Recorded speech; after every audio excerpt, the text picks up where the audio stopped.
All right, ready for our next case? Please introduce yourself, state your name and DOC number for the record. David Lightsey, 419551. All right, David, my name is Brendan Kelsey. Along with me is Mr. Marabella and Mr. Freeman will be your panel. Explain the process to you, read some information to the record, have a parole interview, ask you some questions. You can respond. At the end, you can make a statement. We'll take a vote. You understand the process? Yes, sir. Okay. David Lightsey Jr., DOC number 419551, first class offender, parole eligibility date 6/16/2023. Not eligible for good time, life sentence, second degree murder. Does that sound correct? That's correct. And we have with us today, Mr. Lancaster, would you like to introduce yourself and your student, please? Thanks, Mr. Kelsey. Robert Lancaster here today on behalf of David Lightsey with LSU Parole and Reentry Clinic. With me today is Mecca Hussamadeen. She is a second-year student at the Law Center enrolled in the Parole and Reentry Clinic. She's been working with Mr. Lightsey and preparing for the hearing today. She prepared the packet that was submitted to the committee prior to this hearing. She is a second-year student. She is not certified under Louisiana Supreme Court Rule 20. However, she is prepared to make a statement of support of Mr. Lightsey if the committee deems it appropriate. Great, thank you. We have Mr. Michael Wood. Is it Mr. Michael Wood there? Okay. We have Terry Myers and Andrew Hundley and Jennifer Grove. Does that sound? And then we have Ms. Rebecca Reyes, and everybody will be able to speak at the appropriate time. Is everybody here? I don't see Andrew, but we got Carrie, I guess. Okay, great. Right. Mr. Lightsey, how old are you? 41. How many years have you been incarcerated? I'm in my 24th year, and June 16th be 25.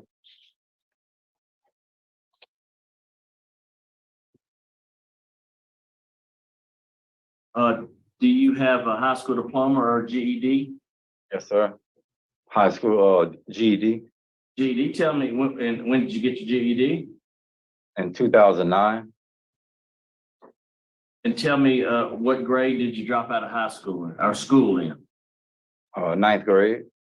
Like, why'd you drop out of school? I was arrested. I was still a full-time student. And you were arrested for what? Initially, first-degree murder. You were arrested on this charge. Yes, sir. I will tell you, I've gone over you, of course, that packet's very thorough. I've gone over all your information. Tell me a little bit about the crime. Tell me what was going on in your life, what happened, you pretty gruesome crime. Tell me what led to this. But at the time, I was reconnected with my dad, and he kind of introduced his lifestyle to me. He was into various robberies and like just burglaries, and but to have his association, I just started participating in the burglaries with him. And this particular situation that led to this crime, we figured that Mr. Nini was not at his house. So we know that Mr. Nini was dealing with guns, and we went to burglarize his house. And in the midst of burglarizing the house, I had a confrontation with Mr. Nini and I stabbed him. And that's pretty much how this situation arose. We were arrested together a month later, and that's pretty much the end. I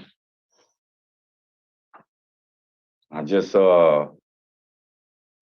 kind of went with his kind of ideology on everything. I didn't have I was with him. I was trying to build a relationship up. We've been separated for several years at that point. And I just kind of resigned myself over to doing what he did just to have his association. And he wasn't doing anything legal. He wasn't doing anything right. So I kind of like went with it just to have the family association of love, because I didn't have no brothers or sisters. My mom and dad, it was really all that I had. We didn't really have nothing. And I just went with whatever he was suggesting for me to do, just to have his support. He's the one that the one that got you involved. You do any of these crimes before y'all got back together or not? No, sir. It was many years he was gone. When we reconnected, I initially seen him at a McDonald's, and he happened to be living not very far from where I was living at the time. I started associating with him after many years of not even seeing him. And his life is just, it was full of vice, drug addiction, primarily burglaries. You know, he wasn't trying to harm anybody, but he was a burglar. You still So, living? no, he's dead. He did go to DCI, but I started participating in crime with him, and it gave me the illusion of like I finally had like a dad, but it was artificial. Well, what about your mom?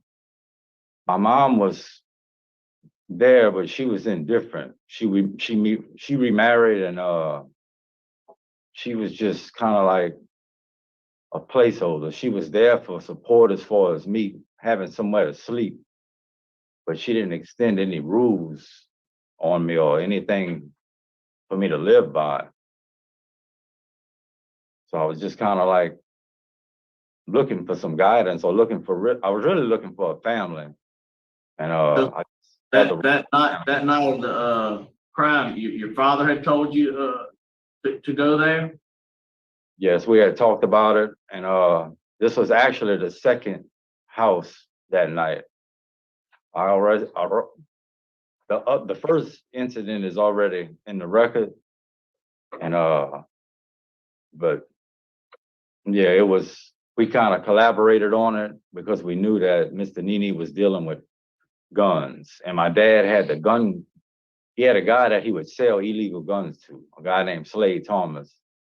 So any guns that he can acquire through burglaries, he already had an avenue to sell guns. And the primary thing is he didn't have any money. So guns were an easy sell for him. And I'm just kind of along for the ride just to be with him in the car. I mean, tell me about, what about Mr. Nini? Did you know him? Mr. Nini actually lived 2 blocks away from where my mom's house was. And that by him living so close, that's the reason that I knew that he had guns. So when my dad was looking for somebody that could possibly have a collection of like weapons, I suggested him because I knew that he did. So when it came to that point, months later, it was actually quite some time later, and he was trying to find out who possibly had guns. It was Mr. Nini's name came up that he possibly could provide the weapons that he needed to sell to his friend. I mean, tell me, so you just got in a tussle with him and stabbed him multiple times? I mean, well, tell me, I mean, that's What what it's happened? like. Well, when we arrived at the house, he had a truck. It was missing, so we all assumed that he was gone. We looked through the house. I didn't see anybody in the house, and the kitchen window was open. So I crawled through the kitchen window with the intention to let him in. But instead of letting him in, I went to the room to get guns, to look around. When I did find a collection of guns, I took a couple, and on my way out, I encountered Mr. Nini. He was like in a den area of his house. We ended up getting into like a confrontation, and I stabbed Mr. Nini in the chest, and it just, from there, that was pretty much it after that. I left the house, we took the guns, and a couple of days later, my dad sold the guns to his friend Slade Thomas. Tell me, I mean, pretty significant crime. Don't see, I mean, what's your feelings about the victim, the impact it's made on the victim's life and the victim's family. And I know that I impacted the victim's family on every conceivable level. I took one of their loved ones. I know that Mr. Nini had a son. I don't know much about his family situation, but I know what I did affected everything across the board in his family's life. Even as far as the people that had to find, I know that he was found by his friend and neighbor. So I know that I affected that man's life in a negative way and his family. And it's just a total overall situation it was a complete lack of judgment on my part to even go with the situation that I went with my dad. and were you using drugs, alcohol? The night that we did this, we were on Vicodin prescription pills.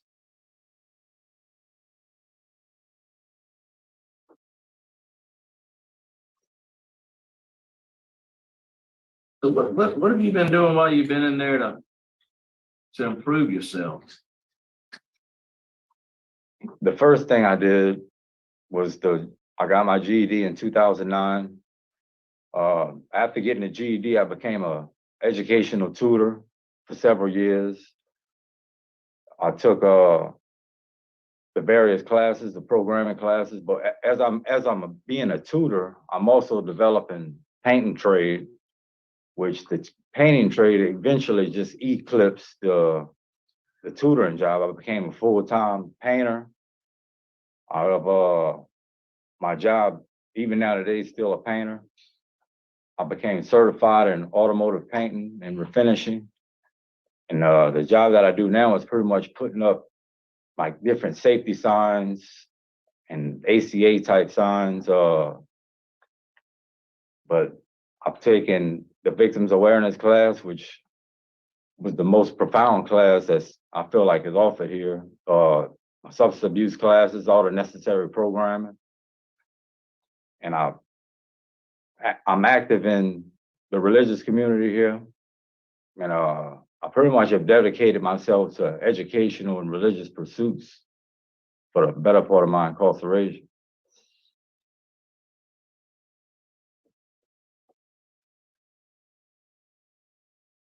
You've taken some substance abuse. Tell me what classes you've taken. Have you taken living in balance? Have you taken thinking for a change? Have you taken anger management?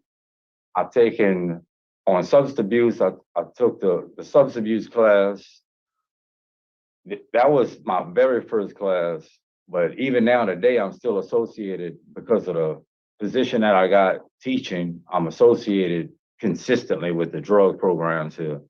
Since I've been here, I've not been written up for any drug-related write-ups, and I never failed like a urinalysis. I never had any issues with drugs.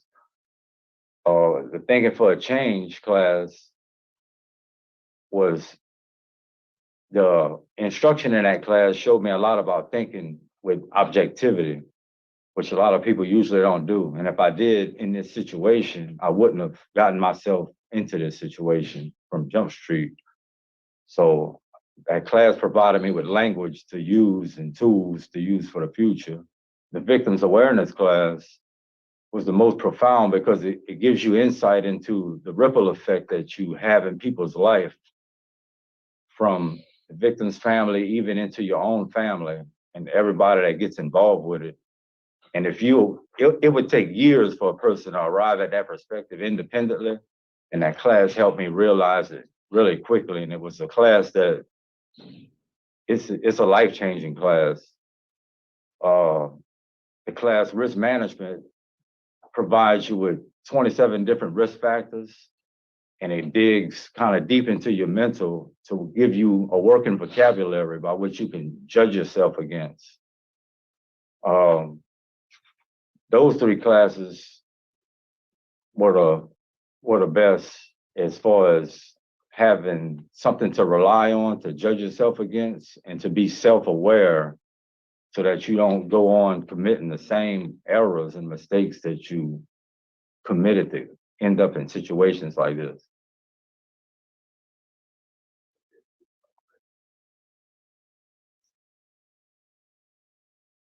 So what are your plans? Where, if you were to be released, where would you go? What would you do?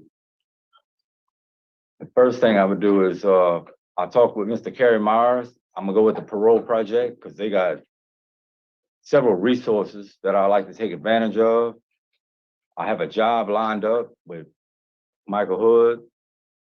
So my first thing would just be to align myself to the programs and get kind of reset with how things are going out there.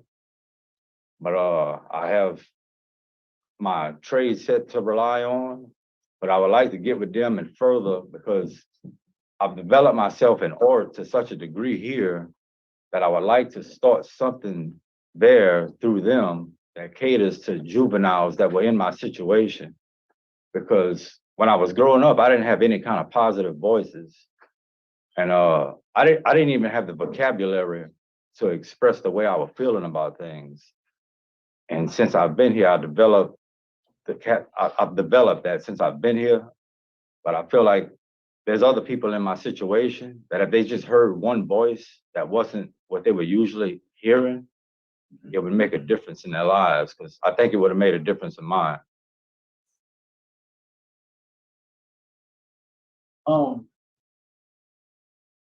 Yeah, sounds like you've done a lot of work on yourself. I see you've had 51 write-ups, looks like, and you have had some contraband write-ups. What would those be? The last write-up, the contraband, was a cell phone. At the time, I was going through a lot of court proceedings. I was completely ignorant to some things, and I needed to find out exactly what was going on and what I'm up against. I'm out of contact with everything. And the phone was the way for me to find out. And I got caught with the phone. But I didn't have anywhere to get the information that it was necessary for me to have. I didn't have anyone to rely on. I was kind of just in a stuck moment. And it's just Because you're in jail, you're not supposed to have a cell phone, right? sir. What about, you had a couple of them in 12, what were those contraband? So I had two cell phones. The first cell phone I acquired to investigate my legal proceedings. The second one was because my mom's situation, my mom died and she's still in a funeral home because the family, there's nobody to claim her. I'm the only one left. So when she died, I had to ask a lot of people to see what was going on. There was a lot of questions. The way she died, I'm not even informed of any details with her situation. So I sought phone to try to find out what happened. I'm still today don't know what happened. I just know where she's at. She's in a funeral home. And that's really kind of all I know. Because Did she pass away? Yeah, she passed away. When? That was 2019.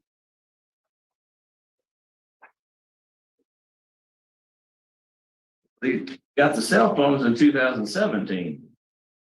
Yeah, one was 2017 and one was 2019.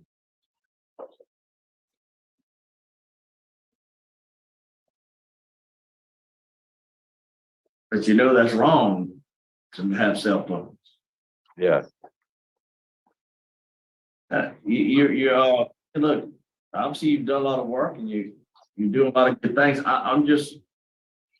I'm failing to sense or hear, some remorse or some regret or some empathy for this crime.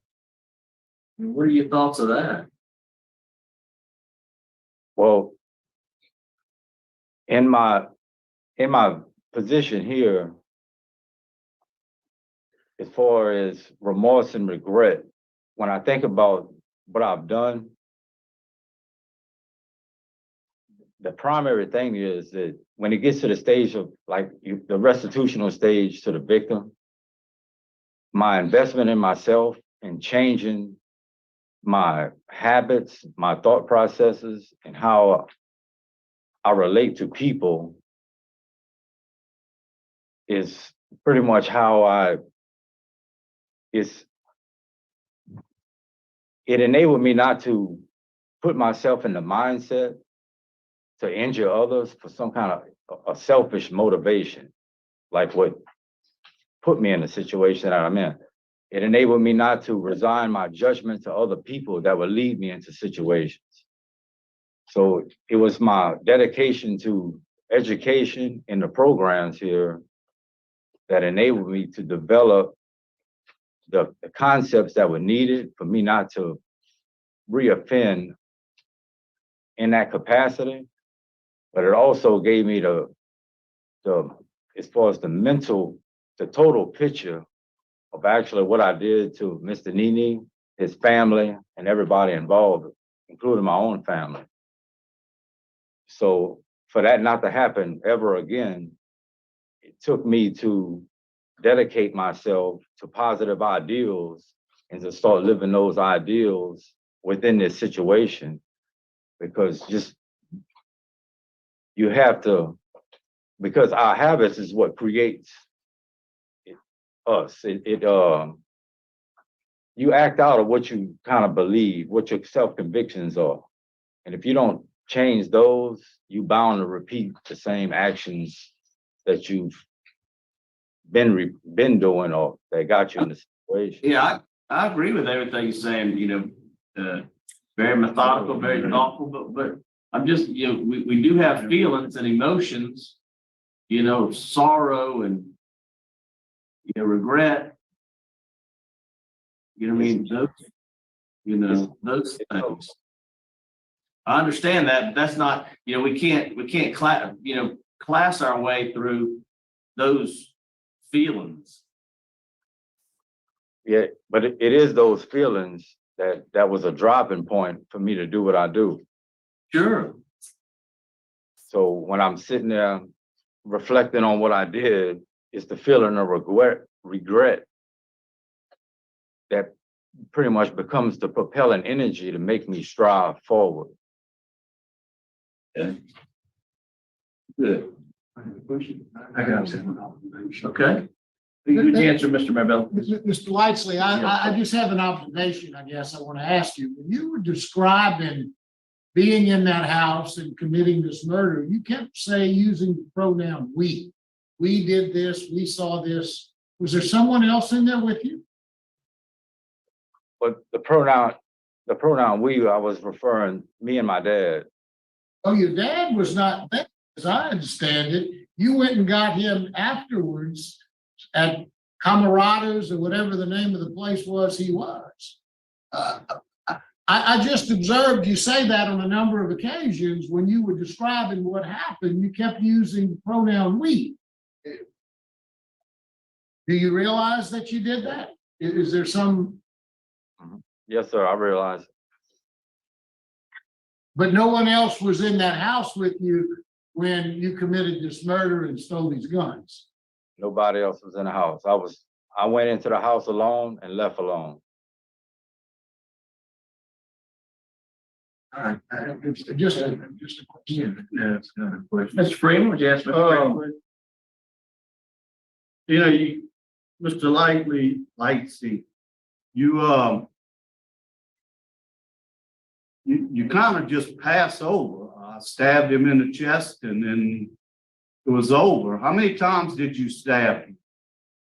He was stabbed 5 times total. 5 times total. Okay. I remember the first stab, but I can't sequence myself the rest of the way. Okay. But the initial encounter, and I don't remember, I guess adrenaline, I can't remember how to sequence, but I remember the first stab was in his chest. And when I realized what was going on, it was over with, so I left. But the sequence of how the events played out, I can't recall exactly. Okay, thank you. All right, great. Here for Mr. Kerry Myers now. Yes, good morning. Board Kerry Myers with Louisiana Parole Project. Parole Project is prepared to provide long-term support to Mr. Lightsey. He was 16 years old when this crime was committed, when he committed this crime. Lacked a complete stable home. The whole reason for Miller and Montgomery is the fact that he, the influence that his father had on him. Reconnecting with his father was the biggest thing that had happened to him, looking for something in his life, some sort of connection, some sort of stability. And he followed that. He followed a man who was a criminal because he was 16 and he didn't have the maturity, uh, the brain development to make the right decisions. But you can see the work he's done since he's been incarcerated. You can see the fact that he has vocational certifications. He's taken substance abuse, anger management, victim awareness, thinking for a change. He's been a leader. He's a trustee. We're prepared to offer him, like I said, long-term support. He has employment. Once he finishes the program, he'll be gainfully employed, and we'll work with him to be able to find, over a period of time, him to become independent, get his own housing. Yeah. Mr. Lightsey is again, he's just the quintessential example of why the Supreme Court ruled in Miller Montgomery, for someone who has grown and matured as he has. And we would just ask this board to consider that today in making their decision, and the fact that we will provide him long-term support. All right, thank you, Miss Jennifer Grove.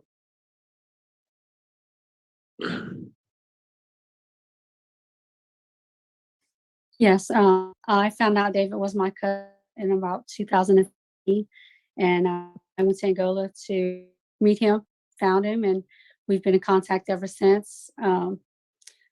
We talk often. I go to every rodeo that I can. Watch him grow, watch him excel in everything that he does. He also helped us with my daughter. I have a daughter. She's now 27. About 3 years ago, she was going down the wrong road in drugs, bad drugs, and David talked to her numerous of times, and they would write letters, and my daughter is now straight, and David was a big part of that. Let's see, trying to just think, make me nervous. But other than that, I don't know too much about the rest of David's family. I really didn't care to meet him.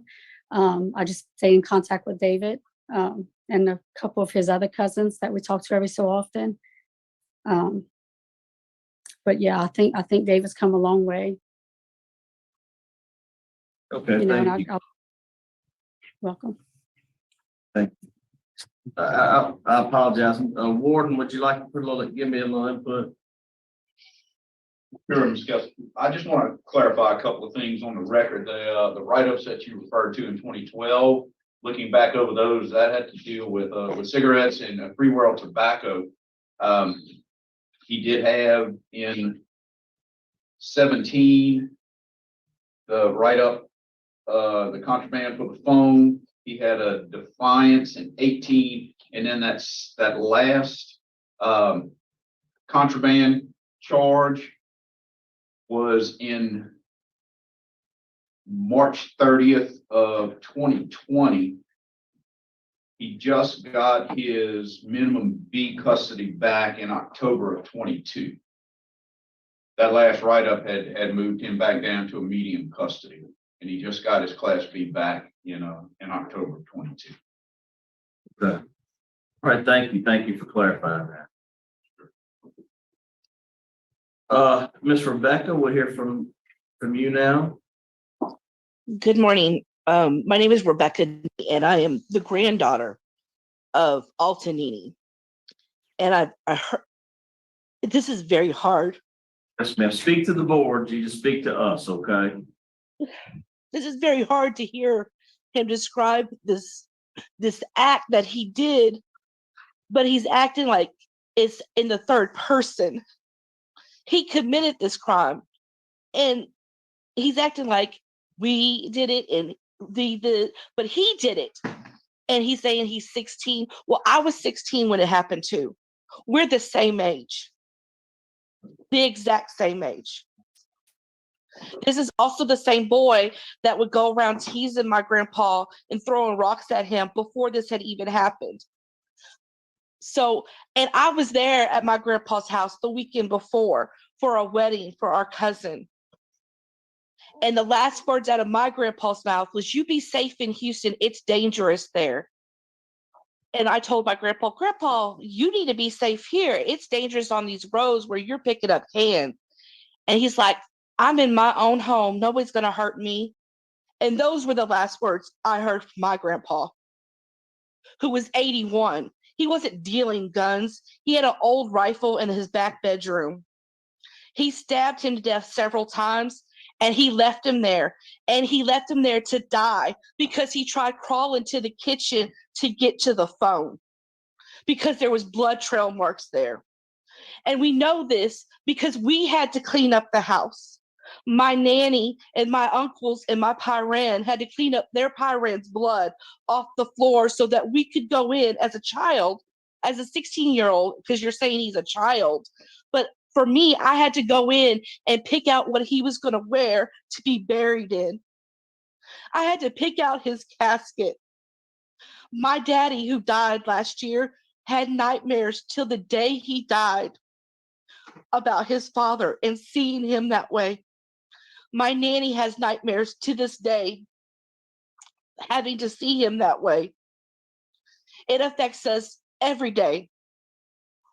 This night had happened in the past in 1998 when I was a junior in high school. But it's for us, it's still fresh in our minds.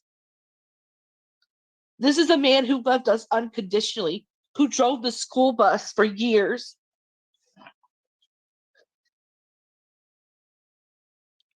That's all I had to say. Thank you. Thank you. Mr. Kelsey, we do have one more support statement for Mr. Lightsey. Mike Hood is here. Oh, is it Hood? Yes. Hood or Wood? Hood. Sorry. Oh, I apologize. Hood. Okay, I didn't have you down to speak, but that's fine. You can go ahead and make a statement, brief statement. Hey, how y'all doing? Of course, y'all know my name's Mike Hood. I did 20 years, incarcerated, 18 in Angola. Y'all let me out in April last year. Since then, I've been doing really well, pretty successful. I've known David for 12 years of incarceration with him. I know he did a real foul thing. I did a real foul thing, and y'all gave me a shot. I'm just saying that he's got somebody that he can depend on if y'all, in the event y'all let him out. I have a job lined up for him when he gets done with his parole project. I have an address for him also, if that's possible. So, he's very productive. He's helped me out when I was in prison. I've helped him out. It was kind of a, each one with a shoulder. So, he's really not what he was at 16. I've known him that much. All right, thank you for David, would you like to make a statement on your behalf? Well, I would like to thank the committee for giving me opportunity to appear before it. To Mr. Nini and his family, I apologize for what I've done. I know that I personally affected his family, and even now today from what she said, and I'm sorry that I affected them in a negative capacity like that. And I dedicated my life here to not ever doing that to anybody's family again whatsoever. And thank you for letting me have this opportunity. Okay, great. Husamadeen, would you like to wrap up? Thank you, members of the committee. Since I met Mr. Lightsey, he has shown remorse in many ways. Every time we've Zoomed, every time we've had our 3-hour meetings, he's been very, very regretful for his heinous crime. And he has put forth efforts for almost 25 years in everything he's done, from working to get his GED and mentoring other individuals and teaching under other individuals, to converting to Judaism and leading the Jewish men into being hopeful for a better chance at life and just being a changed individual. He spent the last almost 25 years just working towards being better. And when he started his incarceration at 16 years old to his first opportunity here today at a chance to do life right, Mr. Lightsey has truly matured, self-reflected, and intentionally taken actions to rehabilitate himself with daily remorse to Mr. Nini. He's had the time, space, and ability to change and has made those efforts in regarding the juvenile lifer status under Policy 304, Act 277. We just asked the committee to consider his age and life circumstances, his service unto others, his demonstrated growth, his low risk for recidivism, and many other factors that Mr. Lightsey has shown and has worked towards. We know that he has had many circumstances where he has fallen to contraband, and we know that he has trouble sometimes showing his true emotions, but I am here to say that I have sat with Mr. Lightsey day in and day out, and he is ready to go into society being as positive as he's been within the walls of LSP within the world. And so we just ask humbly that you please consider this early release, and he will do everything that he's done inside. He has long-term goals to positively affect youth and make sure that things like this don't happen in the future. He is truly sorry, and he just thanks you for a chance at another life. Thank you. Thank you. Thank you. Mr. Chairman, I would like to move that we go into executive session to discuss confidential matters. Got a motion for executive session? A second. Second, roll call. Brandon Kelsey. Yes, Sonny Marabella. Yes. Steve Ruby. Yes. we'll be right back.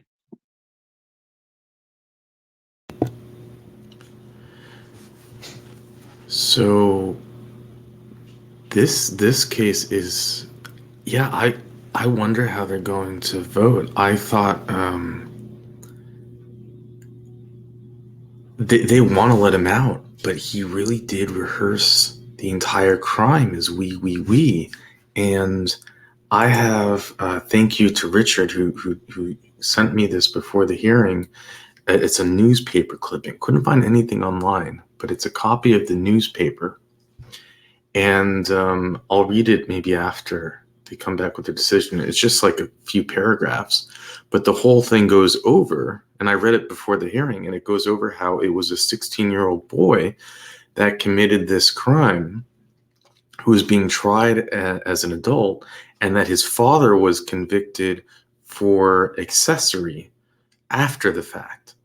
So while David was going through the motions of talking about the event, I was confused. I was like, he's saying it as if he's did it with his father, but it's very clear that from the paper, his father wasn't there. And I thought, okay, but the paper must be wrong. I mean, it happens. It's one. And then to find out, was it Mr. Marabella that called him out on it and said, you're talking about it as if you were there with your father. And I think that's what they're talking about right now. They want to let him out. If he had come out there and simply admitted and not had gone over the facts in that way, they I believe would be letting him out. But in my opinion, the way he's described everything, he's not taking accountability. It's almost like he's passing the blame to his father. it was as if he made it out like it was a crime that he did together with his father, because and how influenced he was by his father, and how special it was for him to finally have something to connect with his father, doing these burglaries together. But he went out and did it on his own.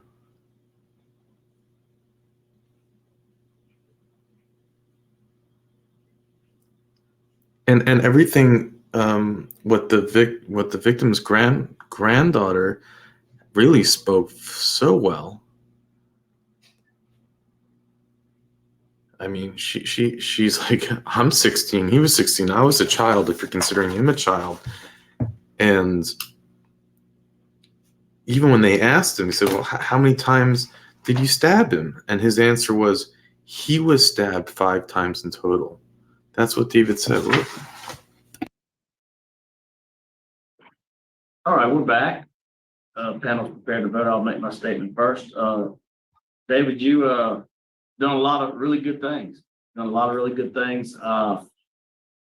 With your time there. Obviously, you've done some mentoring, you've done some tutoring, you've done some work just vocation wise. You've really, you've done a lot of good work.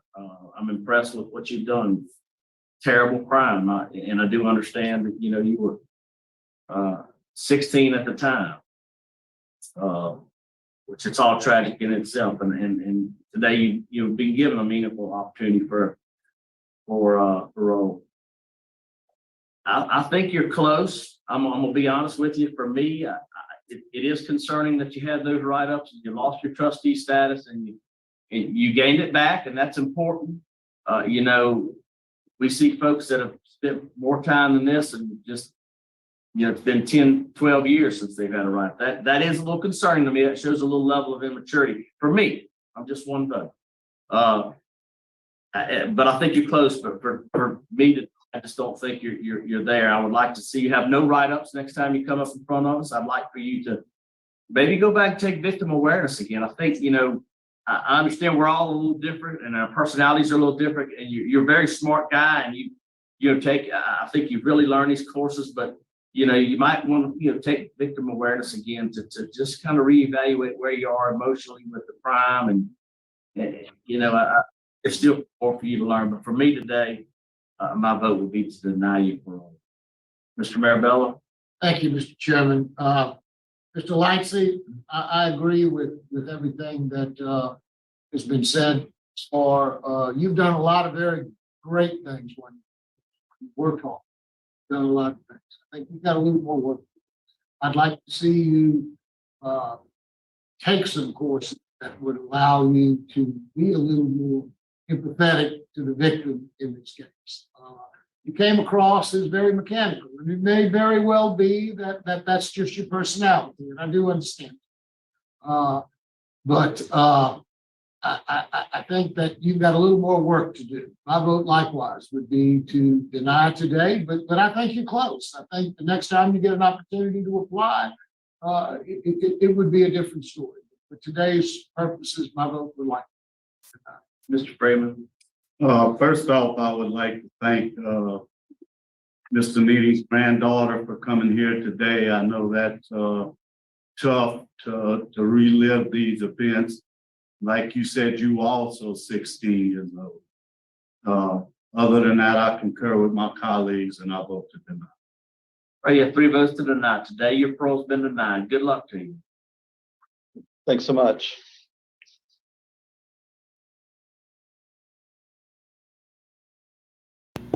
I think what Mr. Freeman said was my favorite thing he said in all the hearings.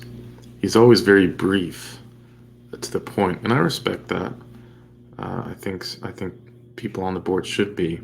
Sometimes less is a lot more, but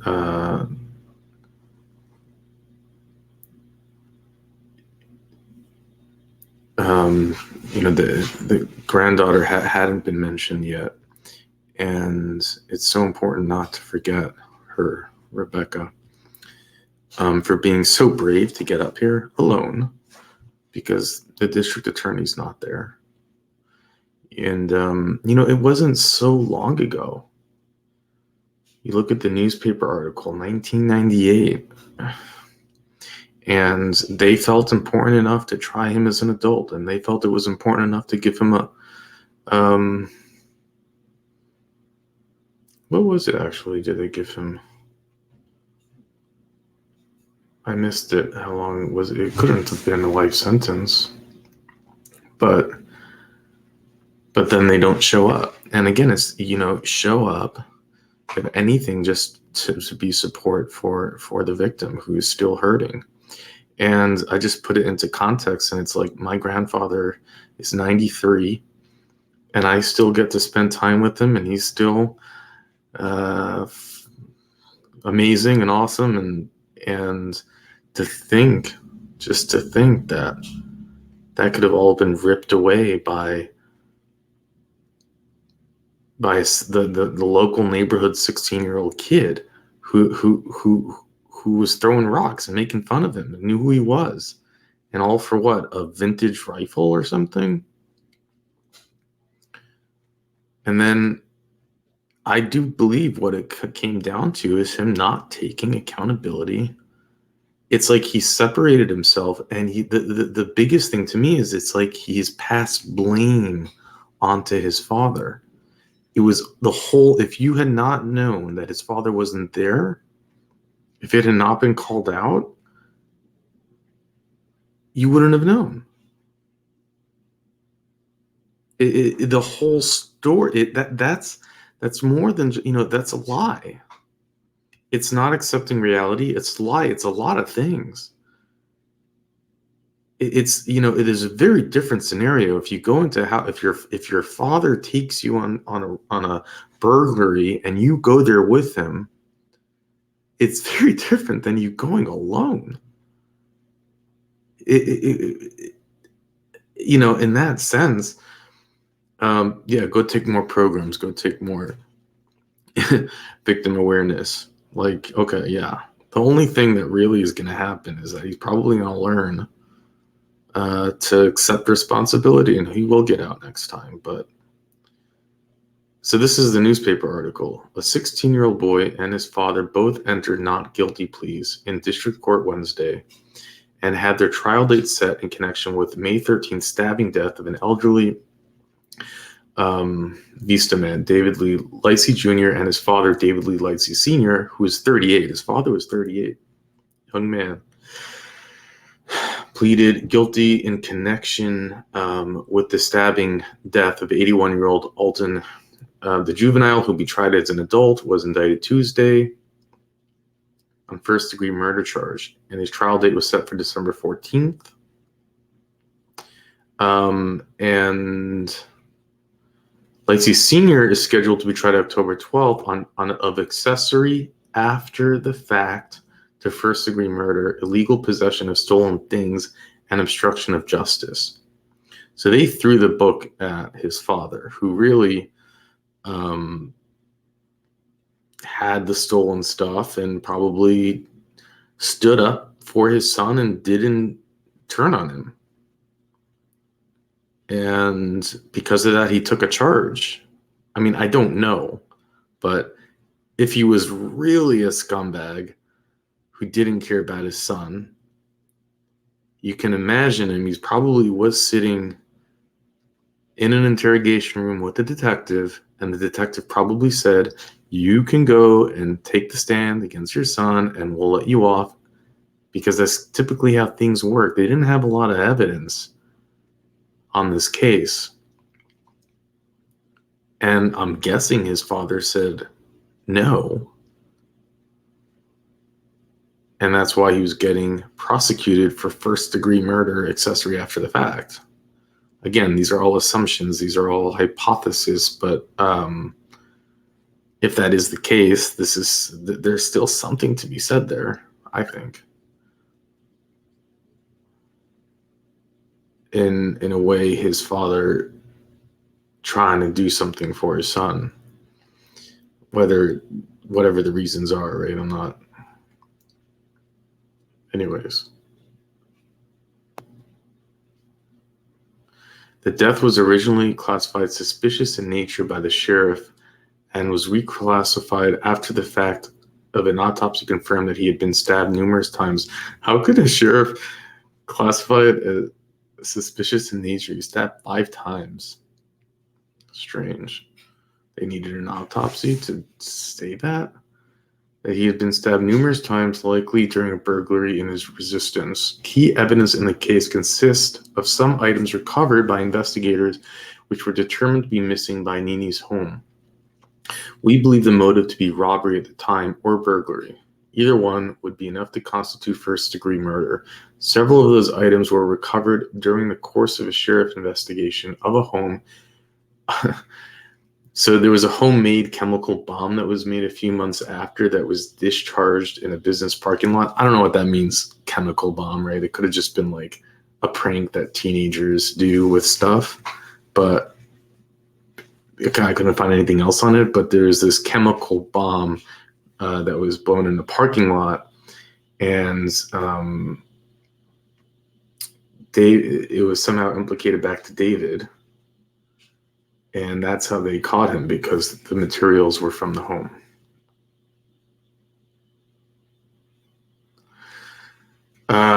One other article I found was David Sr. So David's father, I found his obituary. David was born August 30th, 1959 to the late Richard and Geraldine. Like, he passed away unexpectedly at 61. So young. On July 25th, 2021. David was a native to longtime residents of Morgan City, Louisiana. He loved many things like watching horror movies, eating McDonald's, and spending time with family, especially during Christmas.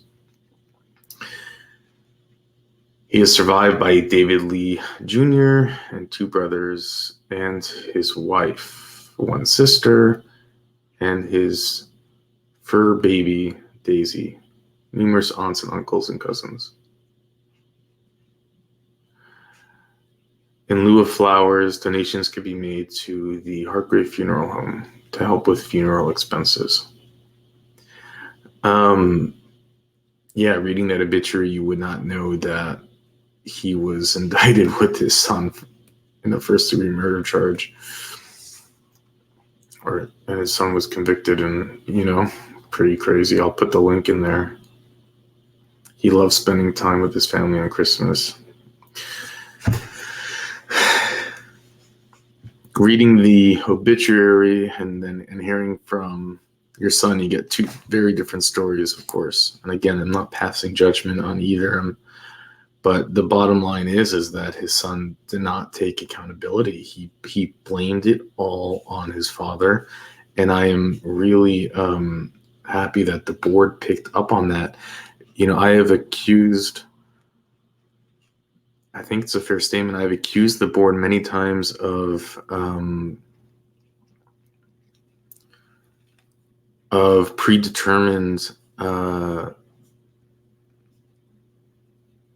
predetermined rulings, where, because the parole project is there, no matter how bad the interview is, they're going to grant parole.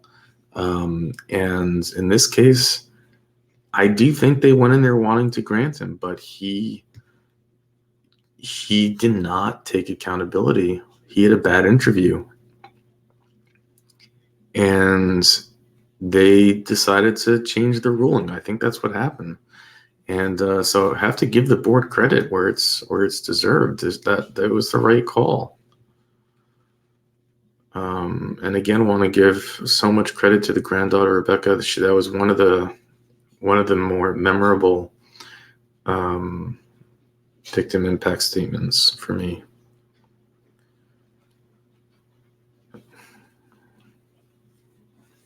But with that, I'll let you go.